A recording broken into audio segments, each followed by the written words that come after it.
Welcome to the Art of Consulting podcast with Andy Fry and Kat Lamb. We are seasoned IT consultants, CPAs, and professional development connoisseurs. Each episode, we bring you an inspiring message to help you discover that X factor as a professional in your field so that you can gain the success that you know you deserve in your career and in your life. Hey you guys, what is up? It is Kat here, and I just wanted to connect with you for what's going on in my head in the last 24 to 48 hours, because I really feel that if you have a grasp of this and if you're really strong in this area that we're going to talk about, you will absolutely excel in your career no matter where you are. Okay, let me share with you this story. So a few days ago, I went to the doctor, which isn't actually very often because I don't like going to the doctor. Anyways, he was a neurologist. He was going to conduct a nerve conduction test. I actually didn't know this ahead of time, but in any case, he conducted this test for me. Now, the reason why I wanted to go to this doctor was because I had some tingling in my left arm. I kind of know what it is, but I really just wanted to get some different perspectives on it, right? And so I went sort of knowing what the root cause is, but again, I wanted to get his perspective on it coming from the Western medical field. So I showed up at the office and they conducted the nerve test. It was actually kind of fascinating. What it was that they hooked me up to some machine and some computer, and I literally had electric probes coming out of my left arm, and then they would hit a button and I'd receive this electrical shock, and my arm would jump a little bit, right? So they did this in several areas of my arm, and really the intention of that was to test how well my nerves respond, right? So because if they hit a button and I don't feel anything or my arm doesn't do anything, well, that to them means nerve damage, as is obvious. So in any case, long story short, I do the test, and then the doctor comes in and he asks me some questions and he tests my strengths in various areas. And then he's like, okay, yeah, you're good. And then I'm kind of like, okay, well, I still feel tingling sometimes. It's on and off. What is the root cause of this? And he's like, So I tried to offer him a little bit more information. So I said, well, I've been seeing this athletic therapist, and he gave me some stretches, and it's sort of helped. And he said that this part of my spine was perhaps affecting the nerve, and that was why. And so this is what he said, and this is what really sparked the next 24 hours worth of thought. He said, finding the root cause, that's not my job. My job is to detect whether or not you have any nerve damage or any problems in your nerves. And you don't. Your nerves are healthy. That is all. And so I thought, is it though? Is it really your job to detect whether... Okay, so let's get this straight. I now have peace of mind that my nerves are great. They work exactly as they should be.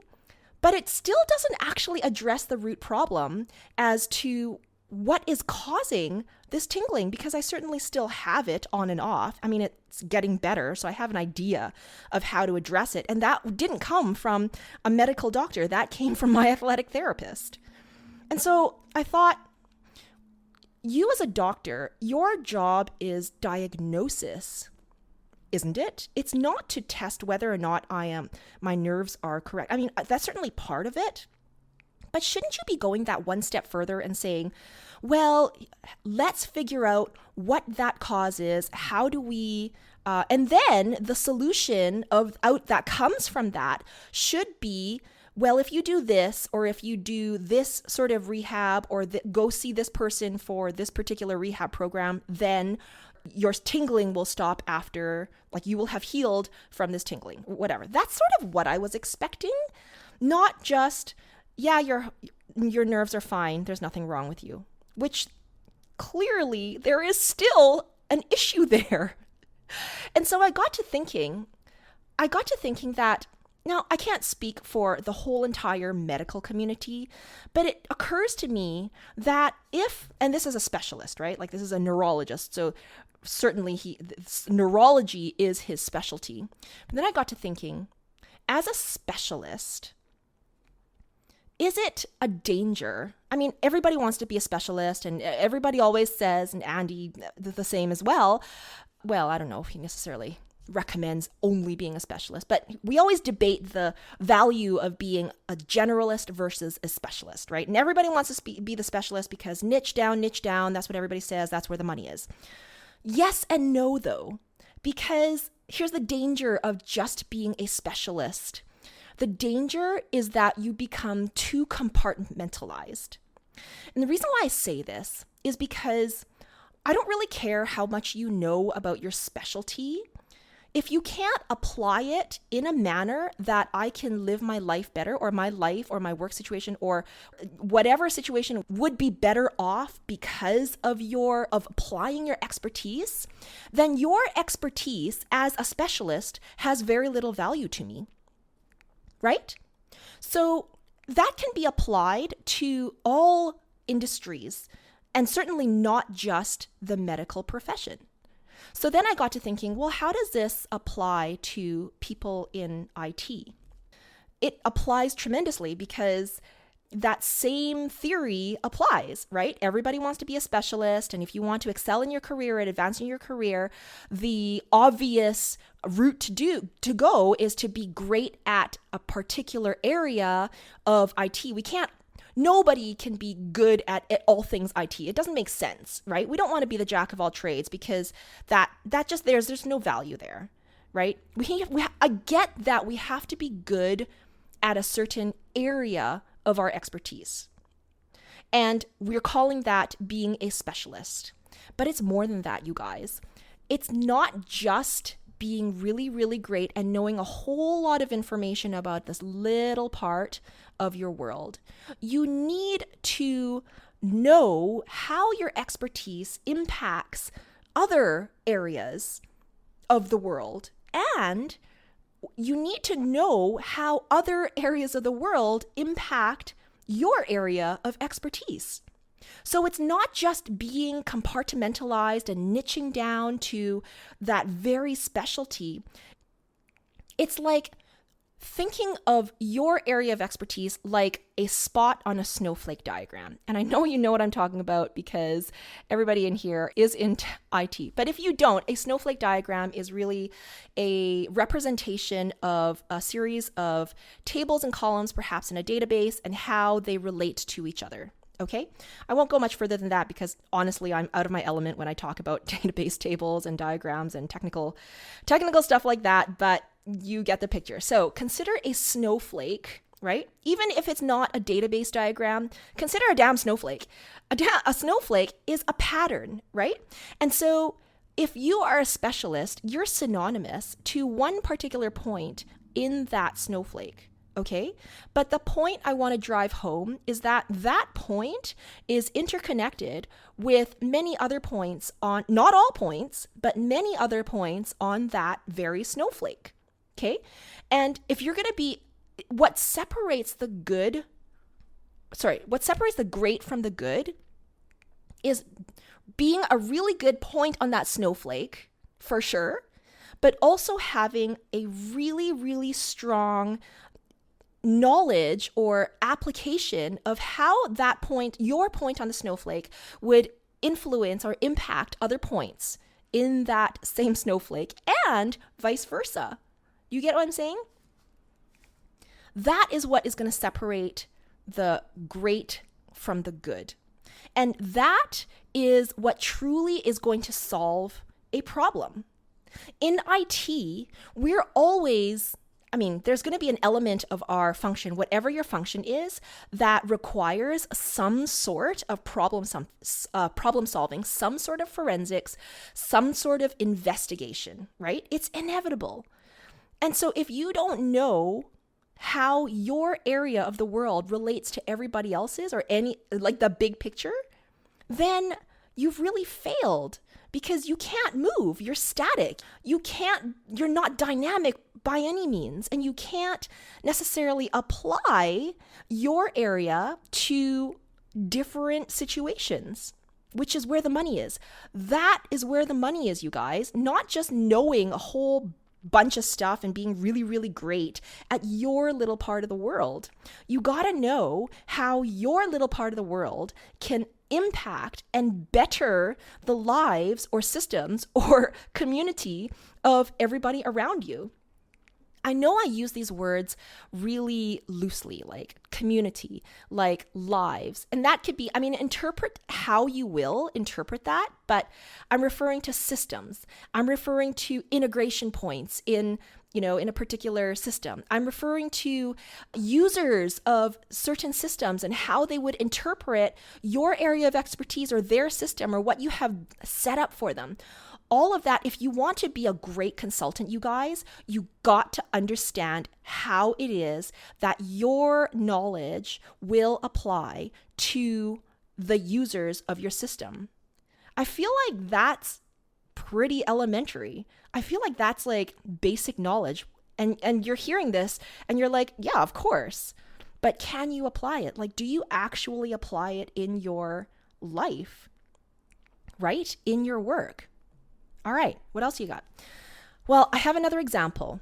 I remember when I was pregnant with my son, I went to an OBGY, which I eventually switched out of the OBGY because I didn't actually, there was this, he was like, so I'm Chinese, obviously, and he's Chinese as well. And I always looked to him as a dad, which I shouldn't, right? Because I'm not there to serve him. I was always trying to gain his approval for whatever reason. And that's completely wrong. Like, he's supposed to be serving me in any case. So I was going to see this particular OBGY. And what I wanted to do at that time was also retain the cord blood. Do you guys know what that is?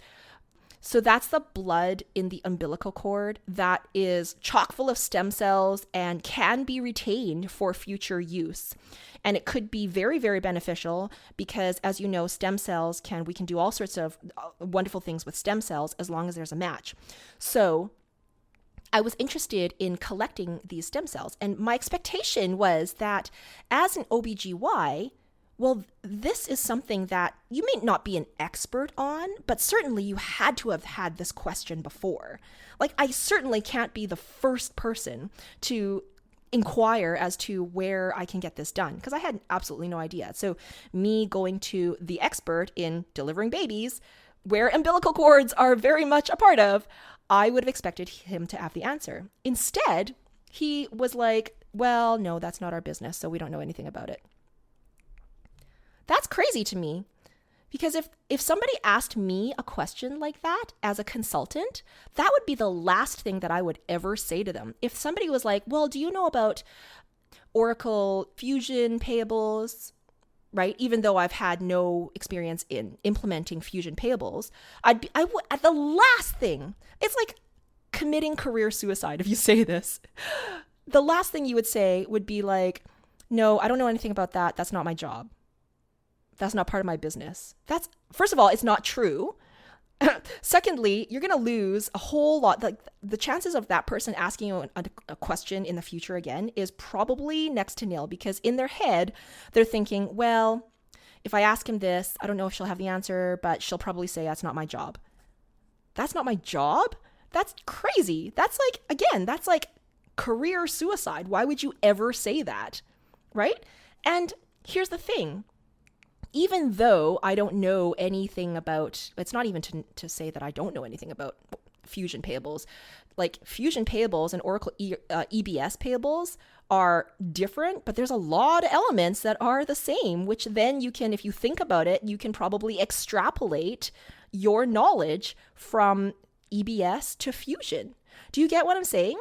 So as a consultant, what we really need to do is stop saying, I don't have that answer, or it's not my job, and always say, even if I'm not suggesting that you should have all the answers, which you're never going to have. You should never expect to have all the answers, because if you appear to have all the answers, then you're not being authentic, and people pick up on that, and you're kind of BSing, right? So it's okay to not know everything because you won't, but you need to keep that door open in that you will find out for them, right? You will go that extra step to find out for them. That's where the value is as you as a consultant. Okay, what else do I got? So let's wrap up here. I got so many notes here that I wanted to share with you, but I think it's time to wrap up. So going from good to great, there are good consultants and then there are great consultants, and they are not necessarily all specialists. Most of them are, but being a specialist is not just compartmentalizing yourself into knowing more and more and more and more and more about just your little niche of expertise. It's being, and I'm going to coin the term, and you can say that you heard it here first. It is being a relative specialist.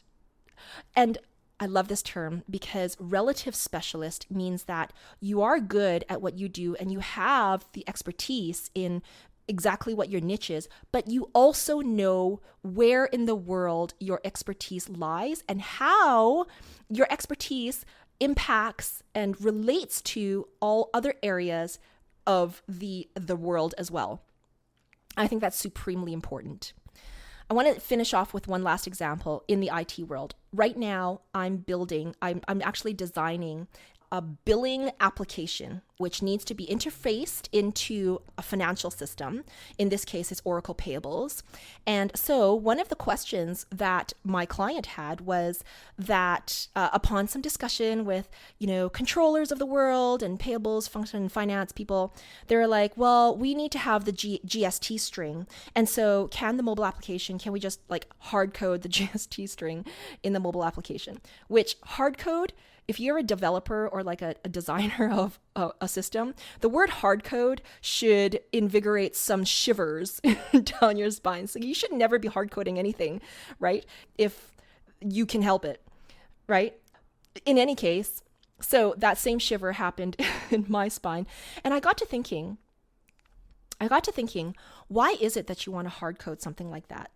First of all, it's a bad idea because charts of accounts, they can change at any moment in time. And I took a look at the GST, when I say GST string, if you don't know what that is, it's the very code combination, the accounting code combination that you should be entering when you're entering the GST portion of the transaction. And I realized that most of our listeners are actually not Canadian. So you have no idea what GST is. Let me just take a step back and explain what that is. So GST is, it stands for Goods and Services Tax. In Canada, it's 5%. It's calculated on any sort of good or service, product or service that you would purchase. Okay, so if you're going to provide any sort of service, if you're going to bill, your client, you always have to charge them a 5% tax. Okay. In any case, that needs to be accounted for in a financial system, obviously, right? So the question was, well, can the mobile application just, have this GST string hard-coded in? Bad idea, not recommended. I don't recommend it. But then I got to thinking, I know Oracle Payables. Why? So my first question was, why would you need to hard-code your GST string? And I took a look at that. The only reason why you want to have that GST string fed to the user, right? Or systematically created is so that the user doesn't have to manually enter it every single time, right? It's just way less error prone. I get that. But then the question is, why do we need to do that? So I went to investigate, and I've got some experience in Oracle Payables, but this is exactly what I'm talking about. If I were to just take that question at face value and be like, is it possible to hard code this string into the application? The answer is yes. Anything is technically possible. But is it the right way to do it? I don't think so. And so upon some investigation in Oracle Payables, and to be honest, I haven't worked in payables for some time, and so I don't necessarily have all the answers right then and there. But the fact that it's important to go to that extra step and investigate what exactly happens in payables. What is their business process for entering an invoice? And as it turns out, you guys, when you enter an invoice, tax is automatically calculated. And then that string, that very GST, the tax string, is actually entered when you select a ship to location. So it's automatically going to be there when the person enters vendor information when they create the invoice. Do you get what I'm saying? Long story short, we don't need it in the front end application. That's not where it should be anyways. But if I didn't think that step ahead, we would have developed an application where we hard code a bunch of strings, and that's not right. So in any case, let's wrap up now, because I feel like I've talked a lot. So going from good to great, yes, do be a specialist, but be a relative specialist. And never say it's not my job, that's out of my scope, and just leave it there. You can say that you don't know much about this information or this area of expertise. That's totally fine, but you need to keep the door open. If you can keep the door open to finding a person or a resource or some sort of something else that would lead the client to a better solution, then that's what you need to do, right? Okay, so hopefully you got some good nuggets out of this. As always, I am going to invite you to actually 2 things. I know it's a lot. First thing is that on September 17th, we are going to hold a live seminar and a live workshop in our Facebook group that helps you with communication, like best practices in terms of verbal and nonverbal communication. We're going to take a look at various different things to do, things to look out for, and how to read people. So when you apply this in your workplace, you're going to have a lot more insight into a given situation, a given meeting, and hopefully you'll be able to guide it to the way that leads to a better place for your client. All right, so that's happening September 17th. It is a live seminar. The exact time, I'm not quite sure yet. I got to touch base with Andy. Be there. You need to have been in the group. So if you're not a part of the Facebook group yet, go to the Facebook group. Search for, on Facebook, search for Success Code and hit search, and you should be able to find us. You should be able to find the pictures of me and Andy. That's our Facebook group. It's called Success Code for Being Self-Employed in IT. It's going to only happen in the Facebook group, not on the page. So make sure you're a part of that. And it's interactive. So it's not just a bunch of lectures. We're going to actually go through, we're going to bring people up on the camera. That might incite fear on your part. If that's, you don't have to, right? Like it's just, volunteer basis. But it's a great way for you to practice in a safe setting with people you don't know your communication skills, right? So that's on September 17th. And the other thing, of course, is that we released some training a few months ago. You can find it at artofconsultingpodcast.com/call. You get to watch this online training, and then at the end of the training, you get to the opportunity to book a call with us, with me or Andy or Eric, actually. Whoever is on our enrollment team now, I'm not quite sure. But during that call, it's going to be about 45 minutes. We're going to talk about you and only you. We're going to talk about what exactly that you want in your career, what the barriers you are to getting there, and what we can do to help you get to that next step. All right, so artofconsultingpodcast.com/call. It's going to be the best 45 minutes that you have ever spent working on your business. And that is all. All right, so have a fantastic weekend. Over and out. Thanks for joining us on today's show. If you like what you heard and are interested in seeing if you'd be a great fit to work with Kat and myself, then head on over to artofconsultingpodcast.com/call. That's artofconsultingpodcast.com/call and book an appointment to speak with us. We'll talk with you for about 45 minutes and we'll get you clear on 3 things: putting together a solid game plan to start as an independent IT consultant, getting complete control over your career and time, and commanding the salary that you always wanted. Remember, developing and building a great consulting business does not happen by itself. You need an expert advice and guidance to make it happen. And we're 20 plus year veterans in the independent IT space while enjoying life and delivering unparalleled service to our clients. To see if we can help you do the same, head on over to artofconsultingpodcast.com/call. I'm Andy Fry.